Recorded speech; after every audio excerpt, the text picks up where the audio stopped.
PSC എക്സാമിന് തയ്യാറെടുക്കുന്ന എല്ലാ ഉദ്യോഗാർത്ഥികളെയും നമ്മുടെ പുതിയൊരു റിവിഷൻ ക്ലാസ്സിലേക്ക് സ്വാഗതം ചെയ്യുന്നു. ഇന്ന് നമ്മൾ പഠിക്കുന്നത് ഇന്ത്യൻ ഭരണഘടന. ഇന്ത്യൻ ഭരണഘടന അംഗീകരിച്ചത് എന്നാണ്? എല്ലാവർക്കും അറിയാവുന്ന ഒരു ക്വസ്റ്റ്യനാണ്.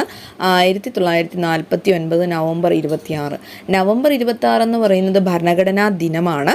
ഇതിന് വേറൊരു പേരുണ്ട്, ദേശീയ നിയമ ദിനമെന്നും അറിയപ്പെടുന്നുണ്ട്.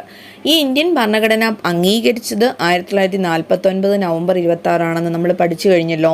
ഇത് പ്രാബല്യത്തിൽ വന്നത്, ഇത് നിലവിൽ വന്നത് 1950 ജനുവരി 26-നാണ്. അതായത് 1949 അംഗീകരിച്ചു, 50-ലാണ് ഇത് പ്രാബല്യത്തിൽ വന്നത്. നവംബർ 26 ഭരണഘടനാ ദിനമായിട്ട് ആചരിക്കുന്നുണ്ട്, ദേശീയ നിയമ ദിനമായിട്ടും ആചരിക്കുന്നു. നവംബർ 26 1949 നവംബർ 26-ന് അംഗീകരിച്ചു, 1950 ജനുവരി 26-ന് പ്രാബല്യത്തിൽ വന്നു.